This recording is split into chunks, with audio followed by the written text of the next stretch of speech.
Terima kasih Anda masih bersama kami di Economic Outlook 2026. Kenapa tadi saya suaranya nggak bagus ya Pak Menkyu ya, tapi kan Pak Menkyu sering ngomong flight to the moon, IHSG meroket. Nah makanya mungkin Pak Purbaya mau menjelaskan nih soal IHSG kita yang meroket terus, flying to the moon. To the moon kan istilah orang-orang di crypto market. Mereka selalu bilang kalau ini bagus to the moon, ya saya tiru aja. To the moon paling gampang kan. Artinya akan naik terus ke atas sesuai dengan. Kenapa saya bilang begitu? Karena saya sekarang di pemerintahan. Artinya apa? Prospek kita akan kejaga terus. Jago nggak? Kejaga nggak? Ya. Jadi siklus bisnis kita yang kembang-kembang padan itu Pak. Itu kan setiap 7 sampai 10 tahun kita bisa ekspansi. Ya. Kita baru saja kemarin tahun 2020 baru mulai timbul lagi 2022 lah. Let's say kita anggap di situ kita mulai ekspansi. Itu kita bisa ekspansi kalau let's say 7 tahun sampai 2029. Kalau 10 tahun sampai 2032. Jadi pas history saya lihat di bottom dari business cycle sampai ke end of business cycle ekspansi itu berapa kali sih IHSG itu naik? Ya bisa 5 kali, 4 sampai 5 kali. Kalau kemarin let's say 7.000 lebih, kalau 4 kali 28 atau lebih. Jadi ditambah angka optimis sedikit lah, ya bisa 5 kali lah, berarti bisa 32.000 sampai 35.000. Sekarang kelihatannya aneh. Kenapa? Karena emang nggak mungkin kelihatannya. Dulu juga waktu di level IHSG 200 nggak mungkin juga kata orang. Waktu di 1000, waktu 2014 atau 2000 itu di 1000, 2009 itu di 1000 Mas. Nggak mungkin juga kata orang. Nggak mungkin juga 5.000. Sekarang kan di level sekarang. Terus naik gitu. Emang seperti itu behavior dari IHSG terhadap fondasi perekonomian. Jadi kalau kita bisa jaga fondasi ekonominya terus tumbuh sampai 2029 atau 2030 nanti, itu bukan hal yang mustahil. Jadi fokus saya adalah menjaga fondasi perekonomian. Capital market akan ikut karena size of company akan bertumbuh juga. Jadi orang-orang di capital market yang bilang saya tukang tipu, atau tukang terlalu optimis, 8.000 aja nggak bisa, 8.000 tembus sekarang. Ternyata terbukti ya. Jadi itu fondasinya. Jadi kalau pengamat pasar modal harus ngerti ekonomi juga sedikit. Kalau enggak mereka akan ketinggalan. Jadi kalau Anda suka investasi pasar modal, ya invest jangka panjang sampai 6 tahun ke depan, hampir pasti untung kalau perusahaannya bukan perusahaan abal-abal ya. Nah Pak Menkyu, kalau dari data nih ya, IHSG all time high sampai awal Desember 22, betul ya? 22 kali, 21 di eranya Bapak. Ini apa sih artinya? Nggak ada artinya. Nggak ada. Itu emang kebetulan mungkin, aja emang. Mungkin kan bisa mengklaim ini berkat usaha saya gitu Pak. Enggak, kalau berkat usaha saya udah invest juga, udah untung. Saya nggak boleh invest. Jadi gini, itu emang artinya adalah market mengerti. Kan market kan orang-orang pasar tuh banyak orang pinter juga tuh yang bukan yang TikTok ya, yang betul-betul analis. Banyak yang analis betulan, yang di capital market, yang di perusahaan-perusahaan security. Dia ngelihat langkah kita seperti apa, dia proyeksi ke depan, proyeksikan setahun 2 tahun ke depan seperti apa. Dan sebagian tadinya saya dengar domestik sama asing ya. Di asing itu tadinya mereka bilang, oh 8% Prabowo tuh nggak mungkin. Sekarang di beberapa court atau apa, di beberapa kalangan asing, pengusaha maupun investor di pasar saham, mereka bilang kalau gini caranya 8% bukan nggak mungkin. Berarti nggak ada yang mustahil. Mereka mulai masuk ke sini. Oke. Bukan nggak mustahil, mereka melihat langkah kita udah benar. Berarti udah percaya dong kebijakan-kebijakannya. Oke, Pak Menkyu, izin kita juga akan membuka sesi tanya jawab. Tapi syarat Pak Raden nggak boleh nanya ya. Wah, udah ditandain. Senior dia. Kita akan buka sesi pertanyaan, tanya jawab boleh langsung dijawab nanti oleh Pak Menkyu. Sesi pertama ini saya akan buka 3 penanya terlebih dahulu. Silahkan nanti Mbak, yang untuk bertanya silahkan. Kalau boleh satu aja. Satu aja? Satu-satu, memori saya pendek. Oke, jadi satu-satu penanya ya. Satu tektok langsung dijawab oleh Pak Menkyu. Silakan, disebutkan nama dan dari institusinya. Silakan. Wah, mahasiswa Bapak. Perkenalkan, nama saya Sultan Malik Hakiki. Sebagai mahasiswa Universitas Indonesia, jurusan Produksi Media. Saya izin bertanya Pak. Saya sangat penasaran bagaimana Bapak dapat menyampaikan outlook ekonomik ini secara realistis, tapi tanpa menimbulkan kepanikan dan euforia berlebihan di masyarakat. Ya sederhananya bagaimana dapat memastikan APBN kita sustain, Pak. Itu saja, terima kasih. Oke. Mas Sultan akan dijawab langsung oleh Pak Menkyu. Kenapa saya bisa sok yakin, sok tahu? Karena saya pelajarin pengetahuannya betul-betul sampai mendasar. Saya kan walaupun S1-nya teknik sama Pak Raden sama tuh. Elektro ya Pak? S3-nya economic, pure economics. Jadi kita pelajarin betul-betul ekonomi dan selama 25 tahun saya terlibat dalam kebijakan-kebijakan di pemerintahan. Dulu yang mengawali Pak Raden kan di Dana Resa Research Institute. Tahun 2020 saya gabung sana. 2024 sih kita udah gabung tuh bantu-bantu Pak SBY diam-diam dari belakang. Pak Raden nggak tahu sih. Oh tahu, gue bonusnya dipotong waktu itu kali. 2010 saya bantu Pak Hatta Rajasa sebagai staf khusus Menko Perekonomian. 2015 saya di KSP, setelah itu di deputi di Maritim. Itu semuanya selalu terlibat dengan perekonomian dan saya tidak pernah melupakan teori-teori dasar ekonominya. Jadi kalau kita ngelihat data-data seperti itu dan dibandingkan dengan teorinya, kita bisa lihat bahwa hampir seluruh teori ekonomi berlaku di Indonesia. Ada yang bilang kan Indonesia ekonominya nggak sama dengan buku. Salah itu, sama dengan buku. Mereka aja nggak ngerti. Jadi saya ngerti betul teori itu sehingga ketika dikasih jabatan ini, saya bisa ubah dengan cepat kebijakan yang masih kurang akurat. Jadi sebenarnya semua orang tahu, cuman samar-samar. Tapi karena saya di lapangan ngelihat setiap hari tuh, apalagi kalau di capital market tuh, kita setiap tahun kan sering sekali roadshow ke klien-klien. Mereka selalu nanya, bagaimana prospek ekonomi ke depan. Kita selalu nilai kan, pemerintah kerjanya apa, ini apa, ini apa. Dari situ kita lihat ke depan akan seperti ini.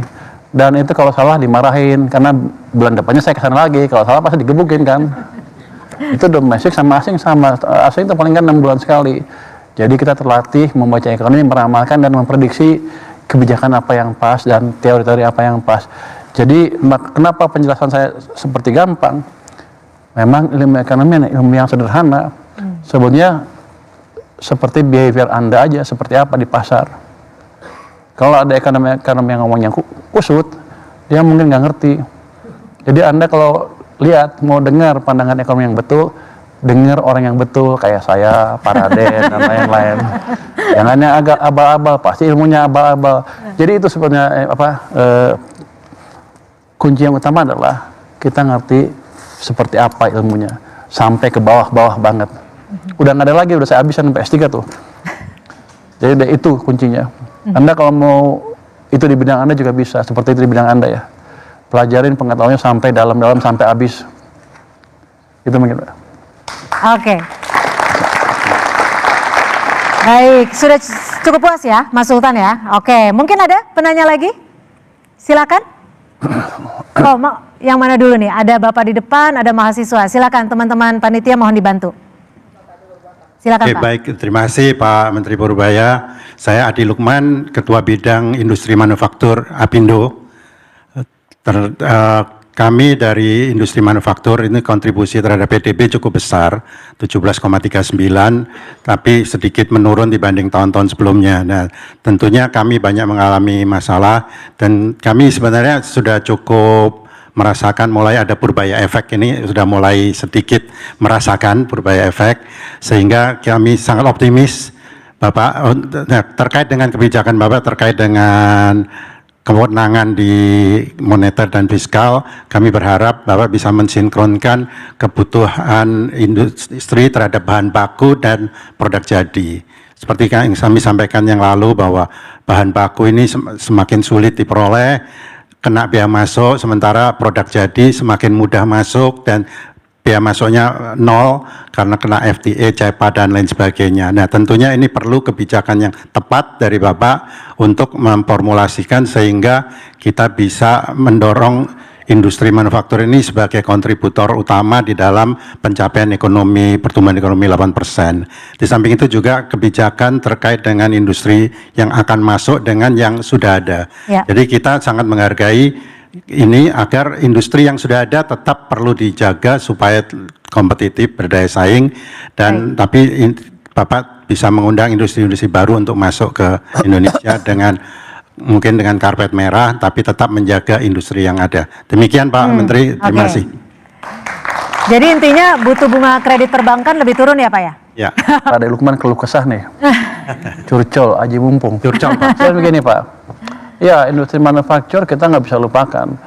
Kalau kita lupakan industri manufaktur, mundur lagi, misalnya share-nya turun terus, kita nggak akan bisa tumbuh di atas 6% kali. Bahkan kalau mau 8%, manufaktur harus didorong. Karena negara maju tuh, suatu negara bisanya negara maju ketika transformasinya penuh, sempurna ke sektor manufaktur. Kita kan setelah krisis berhenti, stagnan, cenderung turun, tumbuh di atas 5% udah seneng. Ya hanya 4% kan rata-rata berapa puluh tahun terakhir. Padahal sebelum krisis itu tumbuhnya bisa double digit, 11% kalau nggak salah rata-rata tuh. Jadi kita mesti hidupkan lagi industri manufaktur, sektor manufaktur, saya setuju. Bahkan itu kalau kan Pak Prabowo lebih mempromosikan yang BGN dan lain-lain, itu kan dua pilar dari Sumitonomics. Tapi pertumbuhan ekonomi yang tinggi itu akan dorong dari industri manufaktur, dan kita akan mendorong itu juga. Untuk keluhan-keluhan tadi, kita sudah buka tuh yang di bottlenecking tadi, nanti Bapak bisa lapor ke sana juga. Saya sebenarnya bisa masuk langsung, tapi kan kalau kebijakan impor kan bukan saya aja, itu ada Kementerian Perdagangan. Jadi itu trik saya, kita buatkan tadi task force tadi, supaya saya bisa ikutan ke situ. Di situ saya bisa ikut nekan supaya tadi impor bahan baku kita bisa nolkan, yang barang jadi kita kerjain sedikit-sedikit lah, walaupun kan nggak ada tarif, mungkin kan non tarif baru juga boleh. Ya. Jadi kita akan perhatikan itu. Yang penting Anda nanti ngasih masukan terus ke kita lewat tim task force tadi, itu terbuka, bisa lapor secara online setiap saat, dan itu kita akan jadikan sebagai salah satu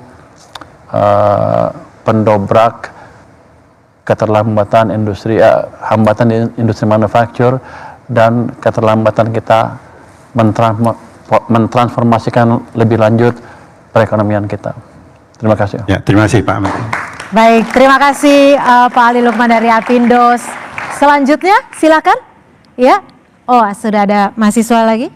Silakan. Baik, terima kasih atas kesempatannya. Nama saya Fania Putri Mahya dari Fakultas Ekonomi Bisnis di Universitas Pancasila. Jadi gini Pak, yang saya ketahui APBN itu kan memiliki peran penting dalam menjaga stabilitas ekonomi nasional di tengah ketidakpastian global. Namun di saat yang sama pembiayaan negara dan kewajiban fiskal juga terus meningkat. Bagaimana Bapak memastikan bahwa kebijakan hutang dan APBN hari ini tuh benar-benar melindungi generasi muda dan tidak mewariskan beban fiskal di masa depan? Terima kasih. Baik, Mbak Fania. Ya, jangan sedikit ya. Monggo Pak. Izin Pak Raden. Kalau nggak kita digemuk terus Pak, dia pemerintah juga kok.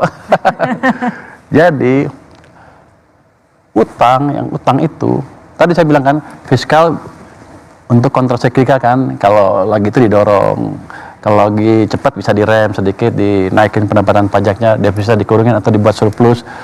Cuman kan di situ pasti ada isu utang. Itu berhubungan dengan kesinambungan kebijakan fiskal sendiri. Kenapa utang selalu diperhatikan orang? Mereka pengen tahu sebetulnya, untuk pemberi pinjaman ya, bukan untuk Anda ya. Yang ngasih pinjaman itu kan minta return, minta bayaran bunganya. Dia pengen tahu negara itu mampu membayar utang atau mau membayar utang. Dua itu aja acuannya. Salah satu nggak terpenuhin, maka nggak ada yang mau ngasih pinjaman ke kita untuk mengembangkan membiayai pertumbuhan ekonomi. Jadi acuannya selalu itu. Makanya ada lembaga pemerintah segala macam sebetulnya mau dilihat itu mau atau mampu nggak kita. Begitu kita dianggap salah satu nggak masuk, maka fiskalnya dianggap tidak berkesinambungan. Itu antara lain itu ya, jangka panjangnya nggak berkesinambungan. Ya kalau Anda lihat kita boleh utang apa enggak. Bayangkan dua perusahaan, satu perusahaan revenue-nya 1 juta, satu lagi 100 juta. Kalau yang perusahaan 1 juta tadi, pinjam 1 juta kan udah mepet kan bayarnya, hampir pasti bank susah dia. Tapi kalau yang 100 juta, pinjam 1 juta, sama nominalnya, tapi 1/100 kan dari dari income-nya dia. Jadi makanya dilihat acuan ada rasio utang ke PDB. Yang kedua, rasio defisit ke PDB. Itu sebetulnya di ilmu ekonominya nggak ada hitungan yang pasti berapa sih suatu negara bangkrut apa enggak. Tapi mereka pakai rasio-rasio itu sebagai pegangan. Dan yang acuan yang dianggap paling ketat sekarang di Eropa, apa yang disebut Maastricht Treaty, dari situ keluarlah rasio defisit ke PDB nggak boleh di atas 3%. Rasio utang ke PDB nggak boleh di atas 60%. Kita berapa sekarang? Rasio defisitnya di bawah 3%, dipaksa di bawah 3% terus, jadi kita nggak akan melanggar itu. Utang ke PDB-nya 40% lebih sedikit karena kemarin membiayai krisis COVID. Ya. Kalau Anda lihat Eropa, Jerman aja hampir 100% rasio utang PDB-nya, semuanya gede-gedean gitu. Amerika hampir 100 juga, lebih dari 100 kalau nggak salah rasio utang ke PDB-nya. Defisitnya sekarang hampir 6% per PDB. Jadi acuan-acuan yang dianggap ketat yang dibuat oleh mereka langgar semua. Mereka masih dianggap prudent, negara yang hebat. Dilanggar. Kita semuanya dipenuhi persyaratannya. Teman-teman dari mahasiswa segala macam bilang pemerintah nggak bertanggung jawab, utangnya kegedean. Jadi kalau mau lihat, Anda lihat referensi dunia seperti apa, kita seperti apa, dan kita memastikan kita tidak akan mengeluarkan utang atau membuat kebijakan fiskal yang membahayakan generasi muda kita ke depan. Oke, jadi aman ya? Untuk generasi muda aman ya Pak ya? Baik, apakah masih ada yang ingin bertanya di sesi ini? Silakan. Oh, silakan Ibu. Ya, terima kasih atas kesempatannya. Semangat siang, Pak Purbaya, Pak Menkyu. Izinkan saya memperkenalkan diri, nama saya Susanti Wijaya. Saya dari pengurus Apindo bidang pariwisata, Pak. Untuk hal ini, saya ada pertanyaan. Untuk biaya tiket pesawat, Pak, biaya tiket pesawat ini dirasakan masih mahal ya Pak ya. Tadi kita bahas jalan-jalan untuk pariwisata. Nah, apakah memungkinkan dari Kementerian Keuangan dapat meninjau ulang komponen biaya tiket pesawat, terutama untuk melalui penghapusan PPN pada aftur, PNBP atas aftur yang dipungut oleh Kementerian SDM, serta juga pembebasan bea masuk suku cadang pesawat Pak, guna menurunkan harga tiket dan juga mendukung pariwisata. Kemudian tiket pesawat sendiri terkena PPN ya Pak ya, untuk transportasi moda udara. Sedangkan untuk moda transportasi darat seperti bis, kereta api dan juga kereta api mewah itu tidak terkena PPN. Apakah itu juga ada kebijakan khusus untuk hal tersebut? Last but not least Pak, untuk suku bunga modal kerja tadi dibahas mengenai kebijakan dan juga skema khusus, mungkin adakah buat pelaku industri pariwisata Pak untuk hal ini? Dan mohon arahan untuk pelaku usaha bidang restoran dan hotel khususnya Pak, agar kami bisa lebih semangat lagi. Dan mudah-mudahan ada kado Natal dan Tahun Baru nih Pak buat kami semuanya dalam memulihkan perekonomian Indonesia. Kami semua lagi pengen melebarkan sayap nih Pak. Thank you. Silakan so much, Pak Menkyu. Boleh langsung dijawab. Terima kasih Ibu Susanti pertanyaan. Sederhana tapi berat. Sebagian kayaknya di saya, tapi sebenarnya bukan di saya, karena itu kan sebagian kebijakan dari Kementerian Teknis, di sebagian di Perhubungan. Kalau mereka setuju saya ACC aja. Untuk aftur, suku cadang dan PPN untuk pesawat kita lihat seperti apa. Cuman gini, kuncinya adalah supaya industri pariwisata itu bergairah lagi, saya harus meningkatkan daya beli masyarakatnya. Lewat mana? Lewat pertumbuhan ekonomi tadi. Kalau saya bisa tekan, dorong pertumbuhan ekonomi ke atas, ke arah 6%, ini sektor pariwisata pasti hidup juga. Jadi Ibu doain saya aja biar saya kerjanya betul, biar Ibu juga enak gitu. Terus untuk akhir tahun kan ada subsidi untuk tiket pesawat, kereta api dan lain-lain. Jadi harusnya akhir tahun ini Anda bisa panen sedikit lah. Nanti ke depan kita pikirin seperti apa subsidi yang pas untuk industri pariwisata. Ibu Menteri Pariwisata katanya mau ketemu saya untuk mendiskusikan beberapa program saya belum lihat sampai sekarang dukungan apa yang bisa saya berikan ke sektor pariwisata karena Kementerian Teknisnya belum memberikan permintaan dukungan fiskal seperti apa. Seperti itu, Bu.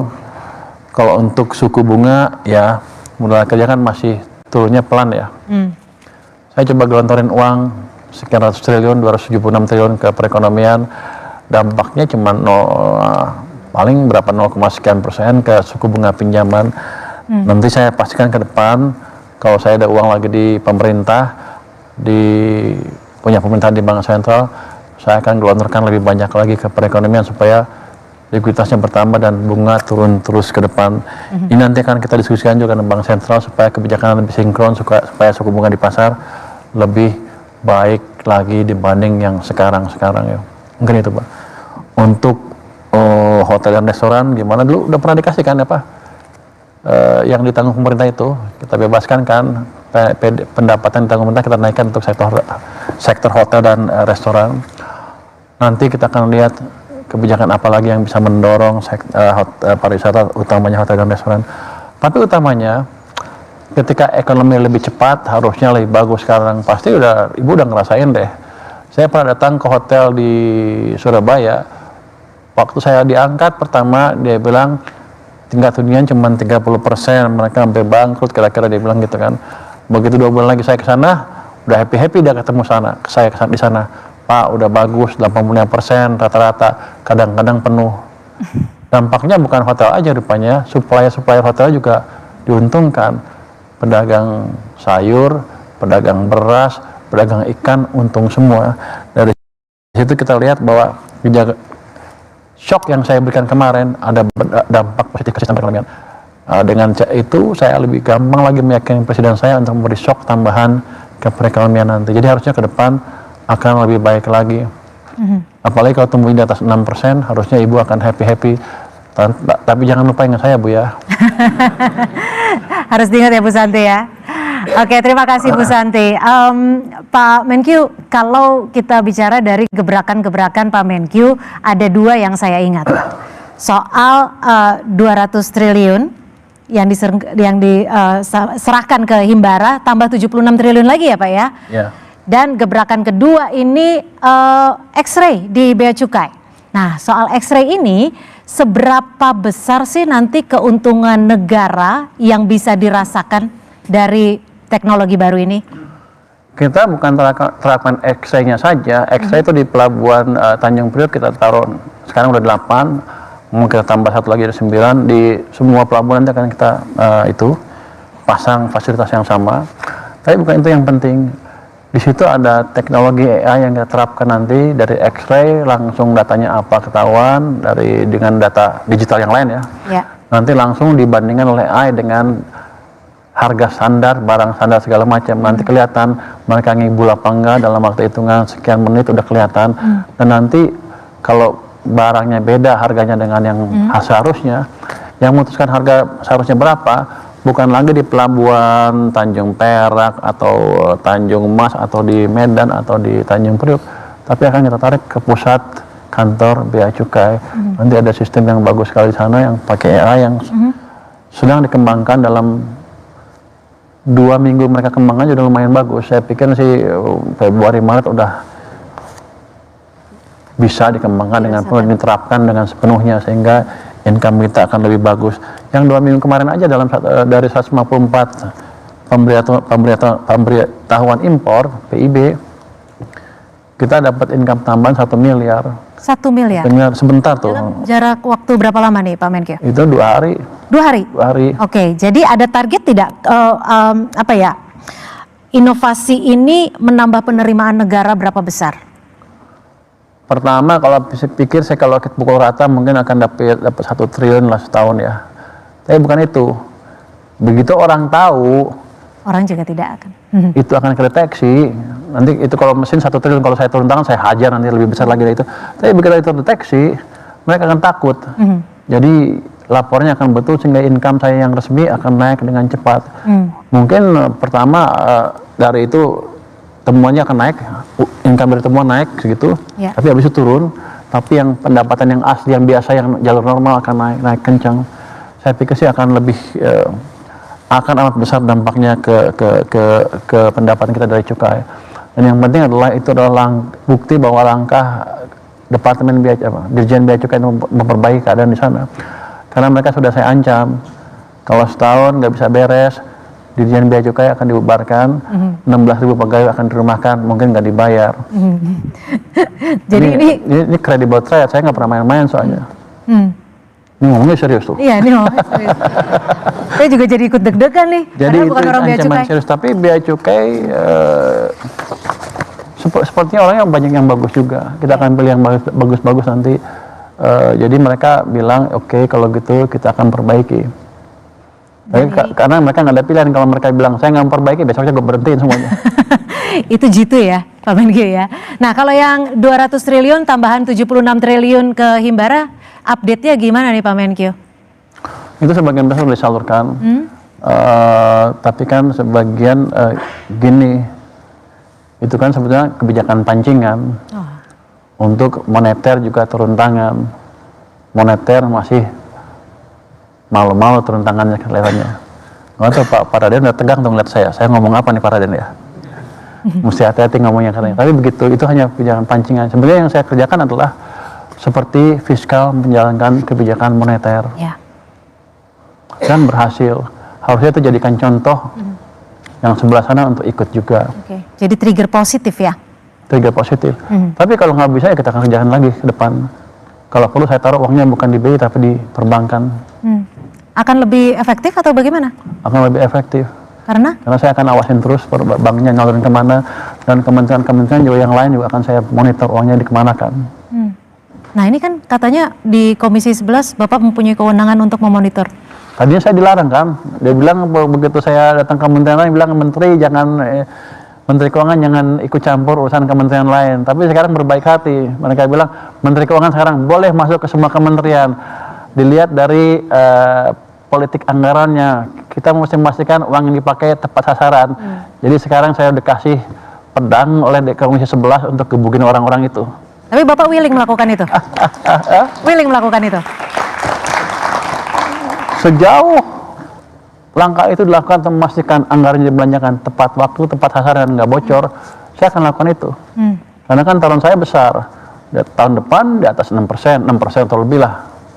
Kalau enggak nanti saya dipecat. Jaga dong Pak, masih banyak yang ngarap nih. Tapi saya sadar itu bukan langkah yang sekaligus bisa cepat. Ya. Tapi kalau semuanya bekerja sama, Dan bergerak cepat. gampang sekali itu sebetulnya. Oke, kita berikan tepuk tangan. Tapi sebelum itu Pak Menkyu mungkin bisa diberikan closing statement lah, atau statement terakhir lah dari Pak Menkyu Udah terkait dengan Economic Outlook 2026. Enggak Pak, kita pinginnya sebenarnya sampai besok Pak. Wah, saya baru mulai ngomong. Jadi gini, global uncertainty selalu ada di perekonomian dunia setiap tahun dan itu nggak pernah hilang. Ya. Kita nggak usah takut dengan itu. Yang penting adalah kita mitigate dampak perekonomian global dengan kepintaran kita, yang kepandaian yang kita punya. Selain itu, kita harus memastikan domestic demand kita jaga, mesin-mesin pertumbuhan ekonomi domestik kita jaga terus, fiskal, moneter, sektor swasta. Ada yang lain sektor swasta, so apa private sector lah. Ya. Selain pemerintah, itu bisa tumbuh dengan baik. Pemerintah wajib menciptakan suasana di mana mereka bisa berbisnis dengan baik, dan kita akan lakukan itu. Dengan itu 6% tahun depan, lebih cepat lagi tahun depan, lebih cepat lagi tahun depan lagi, itu tidak terlalu sulit untuk dijangkau. Oke, Jadi teman-teman nggak usah takut, kita siap-siap kaya bersama. Oke, sejahtera bersama, merata untuk seluruh masyarakat Indonesia. Jadi melalui Pak Menkyu kita optimis pertumbuhan di 2026 di atas 6%. Ya. Gitu ya Pak? Ada semangat, tepuk tangannya dong sekali lagi. Baik, terima kasih Pak Menteri Keuangan, Pak Purbaya sudah memberikan perspektif, insight. Mudah-mudahan ini adalah bukan cita-cita ya, tapi gerakan bersama ya Pak ya. Bukan cita-cita, itu plan. Plan. Jadi yang Cita-cita- harus dilakukan. Kalau cita-cita bisa kecapai, bisa nggak kecapai. Oke, Ini saya harus suka dicapai. optimistis Bapak ini. Baik, terima kasih Pak Terima kasih. Menkyu. Dan tentunya di sesi berikutnya kita masih akan ada sejumlah narasumber yang masih akan membahas terkait dengan Economic Outlook 2026. Untuk tetap bersama kami.